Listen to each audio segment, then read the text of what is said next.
নিজেকে খুঁজে পাওয়ার যাত্রা শুরু হয় যখন আমরা নিজেদের গভীরে প্রবেশ করি। কখনো কখনো আমরা এতটাই ব্যস্ত হয়ে পড়ি যে নিজেদের আসল পরিচয় খুঁজে পেতে ভুলে যাই।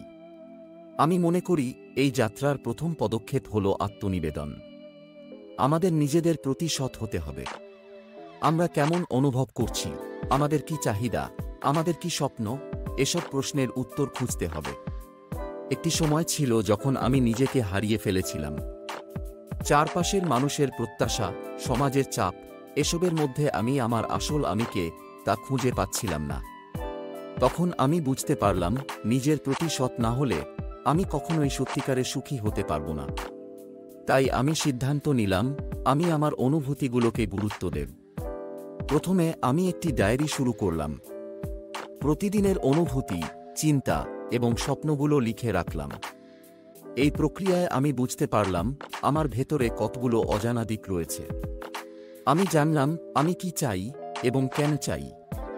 এরপর আমি কিছু নতুন অভিজ্ঞতা গ্রহণ করতে শুরু করলাম। নতুন বই পড়া, নতুন মানুষের সাথে কথা বলা এবং নতুন জায়গায় ভ্রমণ, এসব আমাকে নতুন দৃষ্টিভঙ্গি দিয়েছে। আমি শিখলাম আমাদের পরিচয় কেবল আমাদের পেশা বা সামাজিক অবস্থান দ্বারা নির্ধারিত হয় না, বরং আমাদের অভিজ্ঞতা, আমাদের অনুভূতি এবং আমাদের সম্পর্কের মাধ্যমে গড়ে ওঠে। এখন আমি বুঝি, নিজেকে খুঁজে পাওয়া একটি চলমান প্রক্রিয়া। এটি কখনো শেষ হয় না। প্রতিদিনই আমরা নতুন কিছু শিখি, নতুন কিছু অনুভব করি। তাই নিজেকে খুঁজে পাওয়ার যাত্রায় ধৈর্য ধরতে হবে। কখনো কখনো পথের মধ্যে বাধা আসবে, কিন্তু সেগুলোই আমাদের শক্তিশালী করে। নিজের প্রতি সৎ থেকে, নিজের অনুভূতিগুলোকে গুরুত্ব দিয়ে এবং নতুন অভিজ্ঞতার দিকে মনোনিবেশ করে আমরা আসল পরিচয় খুঁজে পেতে পারি। এই যাত্রায় আমি শিখেছি আমি কে এবং আমি কি চাই, এটাই সবচেয়ে গুরুত্বপূর্ণ।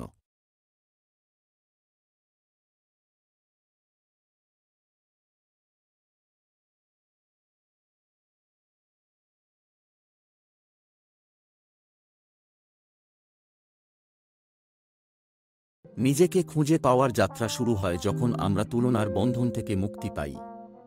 আমি মনে করি আমাদের সমাজে প্রতিটি মানুষকে অন্যের সঙ্গে তুলনা করা হয়। আমরা সব সময় ভাবি, ওর মতো হতে পারবো কি, কিন্তু আসলে আমাদের নিজেদের স্বকীয়তা খুঁজে পাওয়া সবচেয়ে গুরুত্বপূর্ণ। এক সময় আমি নিজেও এই তুলনার শিকার ছিলাম। বন্ধুদের সাফল্য, পরিবারের প্রত্যাশা, সামাজিক মিডিয়ায় অন্যদের জীবন, সবকিছুই আমাকে দমিয়ে রাখত। আমি ভাবতাম, যদি আমি তাদের মতো হতে না পারি, তবে আমি কি সত্যিই সফল? কিন্তু আস্তে আস্তে বুঝতে পারলাম, সফলতা মানে একেকজনের জন্য একেক রকম। তুলনা আমাদের আত্মবিশ্বাসকে ক্ষুণ্ণ করে। যখন আমি নিজেকে অন্যদের সঙ্গে তুলনা করা বন্ধ করলাম, তখনই আমি আমার আসল শক্তি খুঁজে পেলাম। আমি বুঝতে পারলাম, আমার শক্তি, আমার দুর্বলতা সবই আমাকে বিশেষ করে তোলে। আমি আমার পছন্দের কাজগুলোতে মনোনিবেশ করতে শুরু করলাম, যা আমাকে সত্যিই আনন্দ দেয়। এখন আমি জানি আমার যাত্রা অন্যদের থেকে আলাদা। আমি আমার নিজস্ব গতিতে এগোচ্ছি। আমি শিখেছি প্রতিটি পদক্ষেপই গুরুত্বপূর্ণ এবং প্রতিটি ভুলও আমাকে কিছু শেখায়।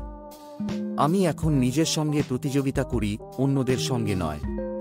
নিজেকে খুঁজে পাওয়ার এই যাত্রায় আমি উপলব্ধি করেছি, আমাদের নিজেদেরকে ভালোবাসা এবং গ্রহণ করা সবচেয়ে জরুরি। যখন আমরা নিজেদেরকে গ্রহণ করি, তখনই আমরা সত্যিকার অর্থে মুক্তি পাই।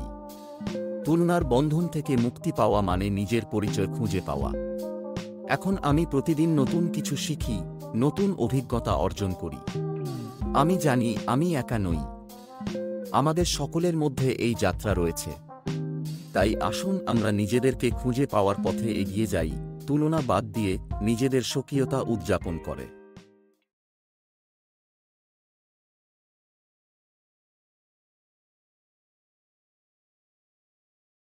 নিজেকে খুঁজে পাওয়ার যাত্রা শুরু হয় যখন আমরা নিজেদের গভীরে প্রবেশ করি। আমরা প্রায়ই বাইরের জগতের প্রভাবের কারণে নিজেদের ভুলে যাই। কিন্তু আসলে আমাদের অনন্যতা কোথায়? এটি আমাদের অভিজ্ঞতা, আমাদের অনুভূতি এবং আমাদের চিন্তাভাবনার সমন্বয়ে গঠিত। প্রথমে আমি ভাবলাম, আমি কে? আমি কি আমার কাজের মাধ্যমে সংজ্ঞায়িত, নাকি আমি আমার সম্পর্কের মাধ্যমে? আসলে আমি একটি মিশ্রণ। আমি আমার শখ, আমার আগ্রহ এবং আমার স্বপ্নের সমন্বয়ে গঠিত। যখন আমি আমার শখের দিকে তাকালাম, তখন বুঝলাম সেগুলোই আমাকে আলাদা করে। আমি যখন ছবি আঁকি, তখন আমি সময়ের বাইরে চলে যাই। সেই মুহূর্তে আমি আমার সত্যিকারের আমি খুঁজে পাই। এরপর আমি আমার অনুভূতিগুলোকে গুরুত্ব দিতে শুরু করলাম। আমাদের অনুভূতি আমাদের অভিজ্ঞতার একটি গুরুত্বপূর্ণ অংশ। আমি যখন দুঃখিত হই, তখন আমি বুঝতে পারি সেটাও আমাকে গঠন করে। আমার হাসি, আমার কান্না সবই আমাকে একত্রিত করে। আমি শিখলাম অনুভূতিগুলোকে চাপা না দিয়ে সেগুলোকে গ্রহণ করা উচিত। এখন আমি আমার চিন্তাভাবনাগুলোর দিকে নজর দিচ্ছি। আমি যখন নতুন কিছু শিখি, তখন আমি নিজেকে নতুনভাবে আবিষ্কার করি। বই পড়া, নতুন ভাষা শেখা বা নতুন সংস্কৃতির সাথে পরিচিত হওয়া, এগুলো সবই আমাকে নতুন দৃষ্টিভঙ্গি দেয়া। আমি বুঝতে পারি আমি কখনোই শেষ হয়ে যাই না। আমি সবসময় শিখছি, সবসময় বেড়ে উঠছি। এখন আমি জানি আমার অনন্যতা আমার ভেতরের শক্তি। আমি যখন আমার দুর্বলতাগুলোকে গ্রহণ করি, তখন আমি আরও শক্তিশালী হয়ে উঠি। আমি বুঝতে পারি আমার যাত্রা কখনোই শেষ হবে না। প্রতিটি পদক্ষেপে আমি নতুন কিছু শিখছি, নতুন কিছু অনুভব করছি। নিজেকে খুঁজে পাওয়ার এই যাত্রা একটি সুন্দর অভিজ্ঞতা। এটি আমাকে শিখিয়েছে আমি কে এবং আমি কি হতে চাই। আমার অনন্যতা আমার শক্তি এবং আমি এটি উদযাপন করতে প্রস্তুত। আরও জানতে এবং পরিত্রাণ পেতে আমাদের সাথে আজই যোগাযোগ করুন। mindcareershin.com, WhatsApp 8272914040। আমাদের সাথে সংযোগ করার সমস্ত লিঙ্ক নিচে দেওয়া আছে।